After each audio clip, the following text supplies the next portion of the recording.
환승입니다.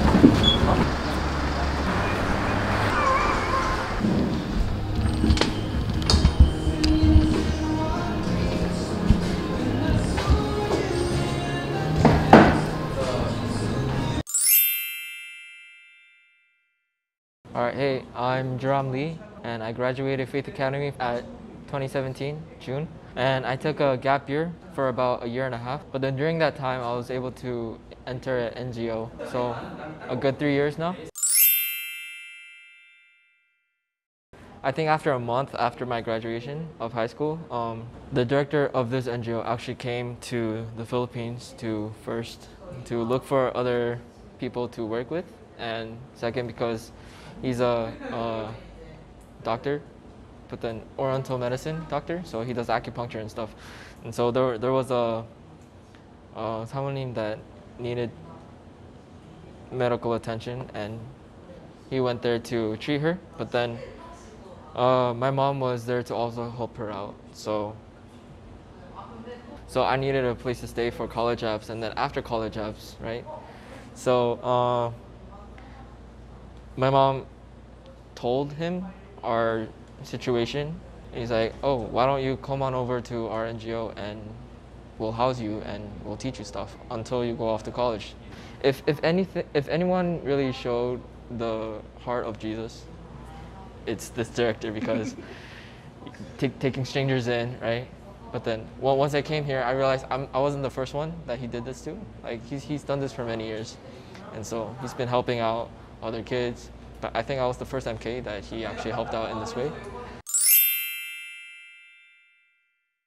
I've had the privilege of studying in an international school. I'm pretty much can't do any Korean, so anything that's useful, I can't really do that well, other than translating or talking to foreigners. So that's pretty much what I do, and I clean up most of the time.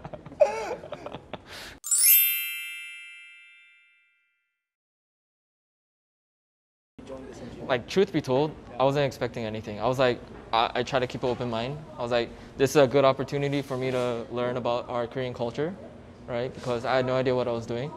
Second, it was a good opportunity to learn about whatever he was teaching. So I was like, okay, let's see where this goes. Because for about like a year or like about 6 months, I've been praying, God, don't just tell me what I should be doing. Just push me towards the direction that you want to take me to. And really, this was my only option.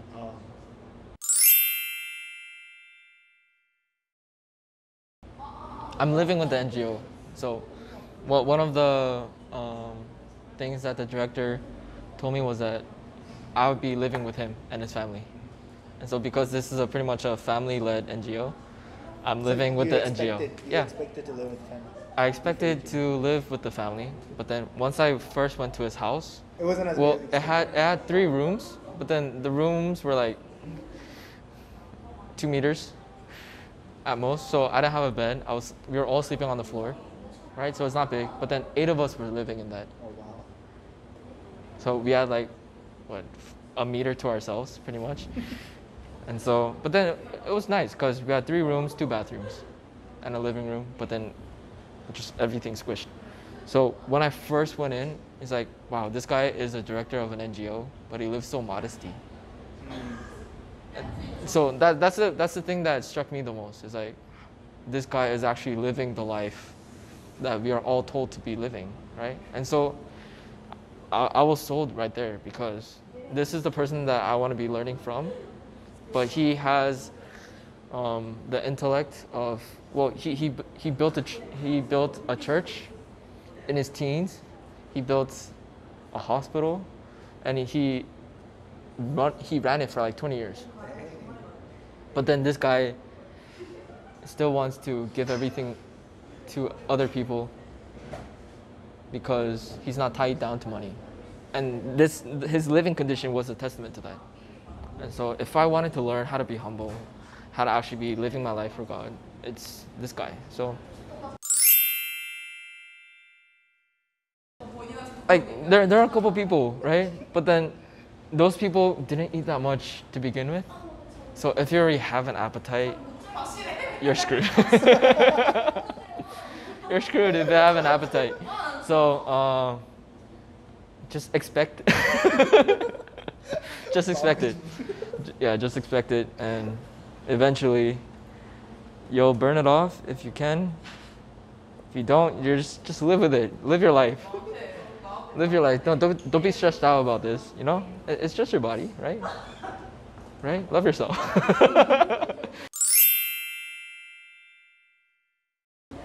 There are several, but then I feel like it can go both ways. Either, okay, this one is for sure. Try to learn the culture. Just observe a lot, ask a lot of questions, meet someone that you are comfortable with talking to. Like it could be like a cousin that's lived here, or it could be like a friend that you meet, right? Just ask a lot about the culture. Explain where you came from, because people are actually so understanding, and they would actually be able to tell you things to the best of their abilities, right? So make friends, try to be a little bit more open, but then try to be understanding that you are in a different culture, and so the things that you do can be viewed differently in this culture. So I feel like that's the biggest thing. And once you do realize that, like, just be yourself after that. You don't need to pretend to be someone else. You don't need to pretend to be more Korean than you are. Because in fact, you being yourself, you bringing a different culture into this community brings just that much more flavor to that area.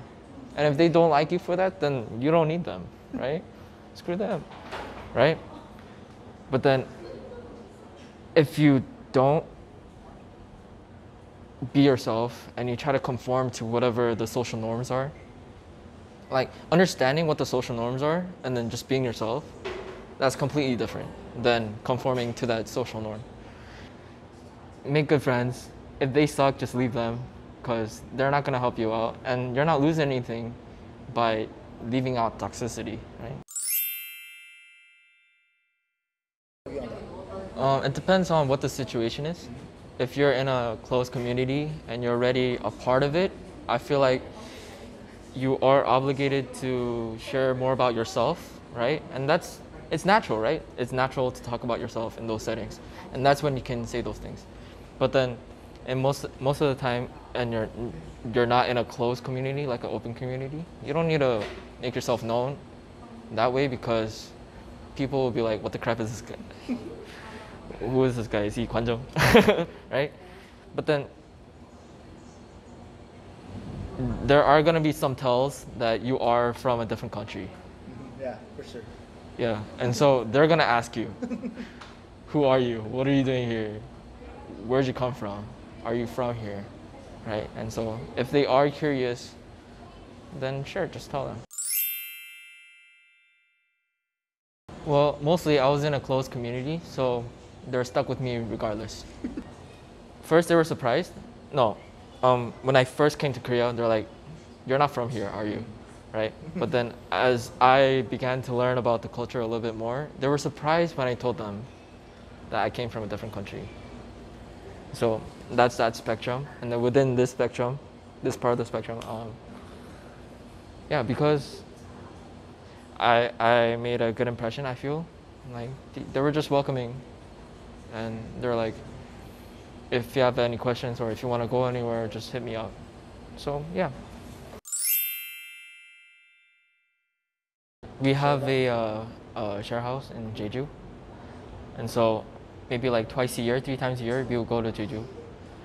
And yeah, so the first or second time that I went was when I was really low in my life. I just came back from college. I was like, "What am I doing?" But then the time that I went there, it was just a moment of healing, of just relaxing, just looking at nature and seeing what God has created. And it just brought me back to base one. Like, I'm not in control. I just need to follow what God has in store for me. And really, me not trying my best is just making myself stumble, right?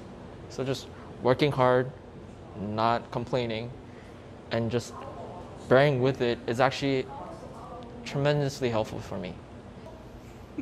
If you guys want to go to Jeju and like don't have a place to stay, you guys are totally welcome to go to our share house. Anyone watching also. Contact Juram with this number.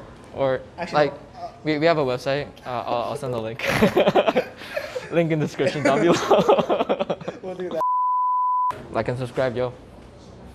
Say bye. Do you have a thing? Do you have an ending? I don't. All right, peace. It's always peace. Can we do a cafe tour? You want to do a cafe tour? I'll put it at the end of the video. Sure.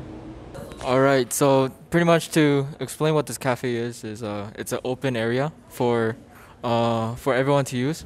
So we're just creating an open area for people to just come and either, if you look around, you'll see a lot of TVs. So people can hold meetings in here, or as I have explained earlier, this place is also a studio where people can dance and sing, because we also have mics and speakers. And so yeah, everything here was either bought secondhand, handmade, or bought pretty cheaply online. But the thing is, our teenagers, our NGO staff, our managers and friends built pretty much everything from scratch to try to alleviate any expenses. Yeah, pretty much everything that we have done or any place that we have run, we try to not call professionals if we can help it. And do everything ourselves. Yeah, that's pretty much it for this studio cafe. Oh, our cafe's name is Juram Cafe, which is dancing cafe. It's pretty much self-explanatory, right? We pretty much made this place so that we can do whatever you want. So people that are looking for places to stay, like runaway kids, to people that are looking for jobs, or social workers that need a place to just hold meetings and stuff. Yeah, this place is for them. Yeah, that's pretty much it.